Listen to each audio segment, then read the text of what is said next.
What's up, guys? Welcome back to the video. Hit that like button, hit that subscribe button. If you like this type of video, leave a comment down in the comment section. We are here at Roy Cemetery, where me and a bunch of other people will be doing a paranormal investigation here at Roy, Washington.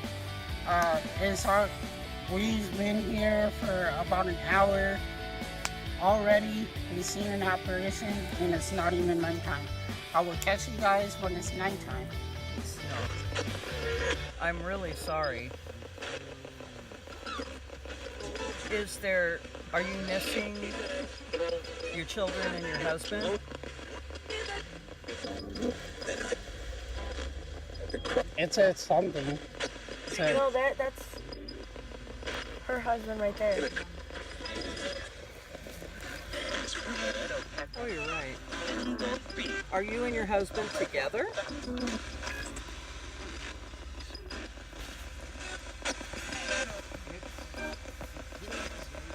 What?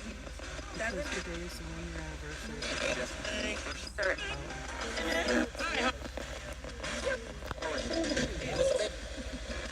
Did you hear that? What'd she say? It was a baby. Am I the only one who heard that? I don't know, but whatever it was, I got it on film. Yeah, I said it's a baby. You miss the baby? Yeah. Yes. I'm so sorry, hon. I can't imagine being away from my kids. Is there any way that you can cross over and just go to the light? What did you say? Hey, bro. What did you say? So, who are we talking to? Is this Violet or someone else? John? Did you just hear that? Husband. Husband? Yeah, sound like husband. Is this Roy? Okay.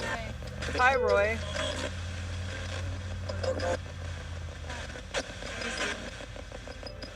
Can you tell us why there's a chain around this tree?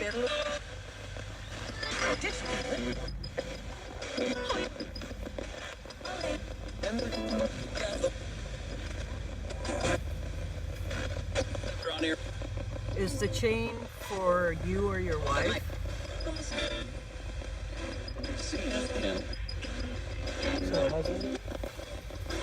Yeah, first we were talking to her, and then we're talking to Roy. He just came through. Roy, are you still there? No. So, who am I talking to then?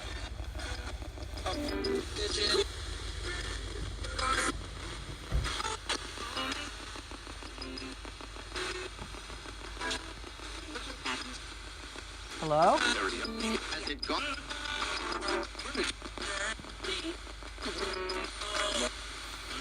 Violet, are you still there?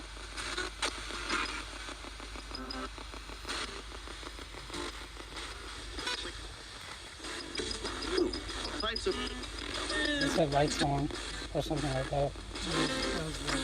Huh? That was radio. Did you hear that? Or was it just me? It was radio interference. Oh. Which way being close to town. Do you want to say anything to us about anyone or anything before we go?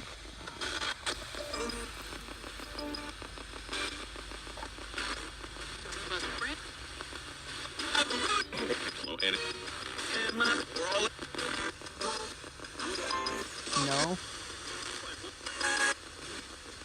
Okay, Violet and Roy, thank you very much for talking to us. Apparently this guy was a school bus driver, or bus driver. We were doing a spirit box session, and I caught, we were doing a spirit box session, and then I decided to take a picture. Out of nowhere, I catch a spirit of a child, okay? And then we brought the spirit box over to the tree that I originally caught the picture from, it said, leave. And I got my friend Tommy here. He is doing the IR camera. IR basically stands for infrared. Do you want to explain to them what it does? Infrared, it just another spectrum of light that spirits are supposed to be able to show up on. Basically, that's it. Yeah. So we're still here at the cemetery. I don't know how long my video is going to be. I gotta make sure I don't step on a grave. Yeah. Because you know, like these little bumps and hills always makes you think, oh, you're stepping on a grave. Yeah, I know. But you look down, it's just a pile of dirt. So, Is this the chain tree? yeah. This is it right here? No. Okay, so you see over here, Uh-huh. and you see where we originally were? Uh-huh. I was to the far left, and there's no way you can see the tombstone in the picture. And then when I took the picture, I snapped the picture because I felt like something was there. You know, that energy that you get. Mm-hmm. And I took a picture, snapped it, took a picture again, it was gone. Mm-mm. It was gone in the vanish. But I'm glad I caught that picture. Yeah, that was really cool. Good. So, guys, do not do this by yourselves at a cemetery unless you are with people. Because the cemetery can get pretty dangerous. Am I not wrong? This is not the chain tree. I don't know. It seemed pretty safe to me. Well, I'm not afraid of ghosts. I'm not either. I ain't afraid of no ghosts. I may get goosebumps, but I'm not afraid of them. Talking horse. I have Ed here. He is going to explain what I was trying to say.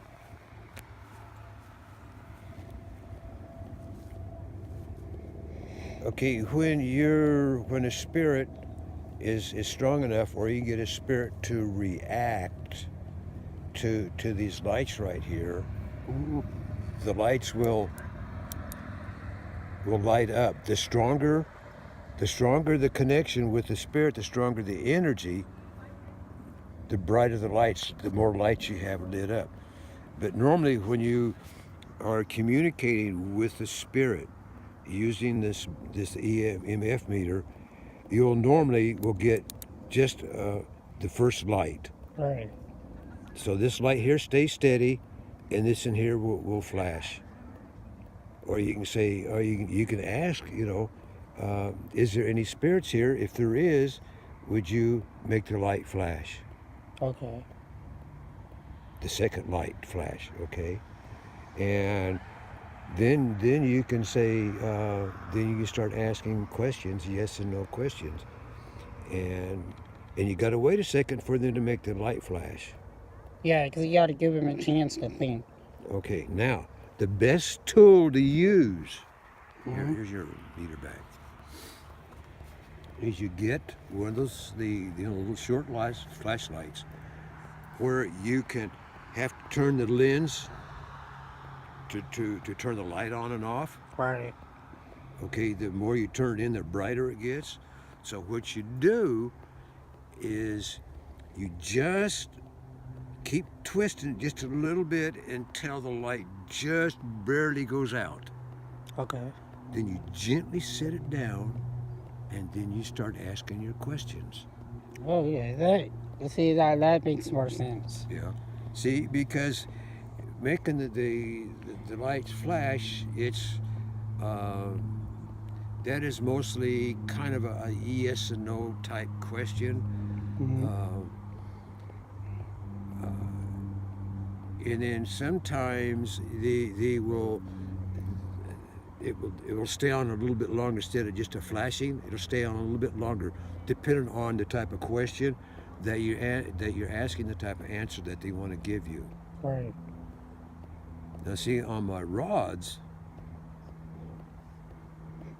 I get things that you'll never get on a flashlight. But only thing a flashlight does is just, that's the way some people do it, you know. And I don't know. I haven't seen any of those ghost series of anybody using the rods, Right. except on 3. And on the first one that I saw, is that was the kind of yes, no, was anybody there? Yes. And will you show me? It went to the door. And that was the end of that. And then there was another one that I saw, I think it was from the same group at 2 different times. And they were talking about the rods and using the rods. And she asked, well, is anybody here? She kind of looked around, you know. If there is, we make the rods cross. And Right. so my rod history goes back to the 70s Wow. when I used them for dowsing. Now, what was kind of unusual is that my wife then, we were talking about dowsing and stuff. Mhm. And so I made some copper rods, and then she says, so let's try something. So she took some of those little small paper drinking cups, and she put different amounts of money. Why did this come up? We don't know. Right. And so they put different amounts of money in under each cup, you know. And she said, okay, now go out and see if you can find out how many there is. And I got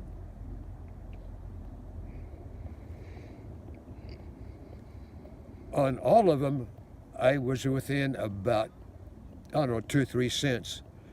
But what I was doing is I was asking how many quarters and how many nickels. I wasn't asking how much money was in it. Mhm. And so the only thing I missed out was the pennies. So in other words, Okay. the silver, I guessed all the amount of silver that was under each cup. So they're only answering what you've asked in. Yeah. Okay. That's pretty cool. Yep. Yep. What you ask, they will. If there's an answer out there, they will give you an answer. But a lot of it has to do too, when you're using the rods, is your attitude. The attitude is you don't think anything. Your mind is totally blank. Oh, yeah. Sorry. Nothing there. And then, see, because the rods are an extension of you. Mhm. And so- If you guys don't know what he's talking about these 2 rods right here. See, a lot of people, you know, oh, they use the rods for, you know, for yes and no. Well, I can get more than yes and no's out of my rods, depending on how they cross, the way they cross, how fast they cross, how fast or open they open back up to parallel. So they're just it's something that you learn over time. Mhm. I can explain a lot of what the rods can and cannot do. Right. In other words, it's what you can and cannot Cannot do. do. What the rods won't let you do. And sometimes a person just wants to say, I ain't going to talk to you today. Mhm. You know?